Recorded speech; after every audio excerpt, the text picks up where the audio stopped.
আসসালামু আলাইকুম দর্শক, মমতা কুকিং হাউস থেকে সবাইকে স্বাগতম। আজকে আমি করে দেখাবো চাইনিজ ভেজিটেবল রেসিপি।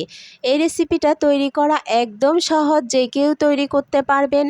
এটা আমি চিকেন ও ক্যাপসিকাম ছাড়াই তৈরি করেছি। অনেকেই ভাবেন চিকেন ও ক্যাপসিকাম ছাড়া ভেজিটেবল তৈরি করা যাবে না। একবার হলেও বাসায় এভাবে ট্রাই করে দেখবেন, খেতে কতটা অসাধারণ হয়। আর এটা আপনি ভাত, সাদা ভাত, পোলাও ও ফ্রাইড রাইসের সাথে খেতে পারবেন।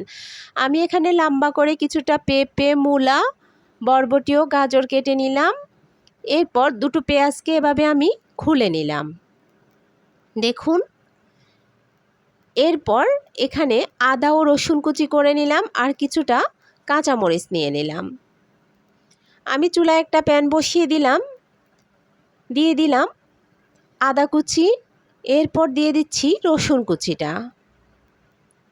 এগুলো তেলের মধ্যে কিছুক্ষণ নেড়েচেড়ে ভেজে নেব। একদম লাল করে ফেলা যাবে না।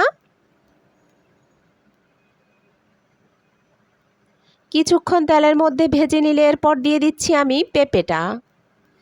আমি যে সবজিগুলো নিয়েছি এগুলো সিদ্ধ হতে বেশি সময় লাগবে না, সবগুলো সবজি অল্প সময়ে সিদ্ধ হয়ে যাবে। কিছুক্ষণ তেলের মধ্যে এভাবে নেড়েচেড়ে নিলে সবজিটা খেতে আরও বেশি টেস্টি হবে। এরপর আমি মূলাটাকেও দিয়ে দিচ্ছি, মূলাটাকেও আমি এভাবে ভেজে নেব। এই রেসিপিটা একবার হলেও বাসায় ট্রাই করে দেখবেন। যদি ভালো না লাগে তাহলে কমেন্ট করে বলবেন। এভাবে এই রেসিপিটা করলে অনেক অসাধারণ হয় খেতে। এরপর আমি বরবটিটাও ভেজে নিচ্ছি একইভাবে, একটু নেড়েচেড়ে। তারপর দিয়ে দিব গাজরটা। গাজরটাকেও কিছুক্ষণ নেড়েচেড়ে ভেজে নেব। এরপর দিয়ে দিচ্ছি স্বাদ মতো লবণ। এরপর দিয়ে দিচ্ছি সয়া সস। যেহেতু আমরা সয়া সস দিলাম, লবণটা একটু বুঝে শুনে দিবেন। এরপর দিয়ে দিচ্ছি 1 চা চামচ জিরা গুঁড়ো, 1 চা চামচ ধনিয়া গুঁড়ো। এরপর দিয়ে দিচ্ছি হাফ টিস্পুন সাদা গোলমরিচের গুঁড়ো। এবার এগুলোকে ভালো করে নেড়েচেড়ে মিশিয়ে নেব। সবগুলোকে ভালো করে নেড়েচেড়ে মিশিয়ে নিতে হবে।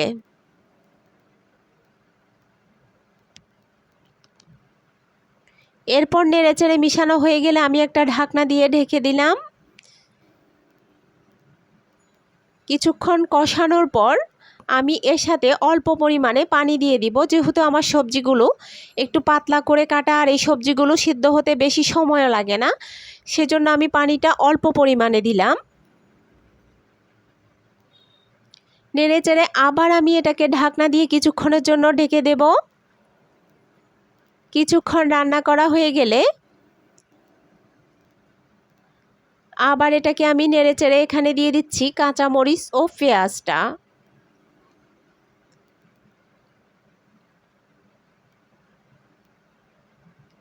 কাঁচামরিচটা আমি মাঝখান দিয়ে একটু লম্বালম্বি করে কেটে নিয়েছি, এখান থেকে কিছুটা ঝাল বের হবে।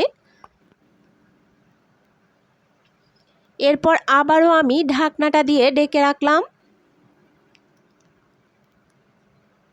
এরপর দিয়ে দিচ্ছি এখানে কর্নফ্লাওয়ার। এই কর্নফ্লাওয়ারটা অবশ্যই দিবেন, তা না হলে কিন্তু টেস্টটা পাবেন না আপনারা। রেস্টুরেন্টের যে সবজি চাইনিজ ভেজিটেবলের যে টেস্টটা সেটা পাবেন না। ওরা সবগুলো ভেজিটেবলেই কর্নফ্লাওয়ার দিয়ে থাকে। নেড়ে চেড়ে কিছুক্ষণ তারপর আমি দিয়ে দিচ্ছি এখানে ডিম। আমি একটা ডিমকে ভালো করে ফেটিয়ে নিয়েছি, আমি ডিমটাকে দিয়ে দিলাম। ডিমটা দেওয়ার সাথে সাথে নেড়ে চেড়ে মিশিয়ে নিতে হবে, তা না হলে ডিমটা জমে যাবে এক জায়গায়।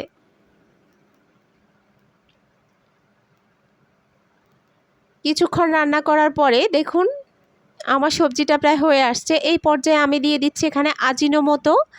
এটা আপনারা মুদির দোকানে পেয়ে যাবেন, আর এটা দেওয়ার কারণে একদম রেস্টুরেন্টের স্বাদটাই পাবেন। এই প্যাকেটটা 40 টাকা, যে কোনো মুদি দোকানে পেয়ে যাবেন এটা।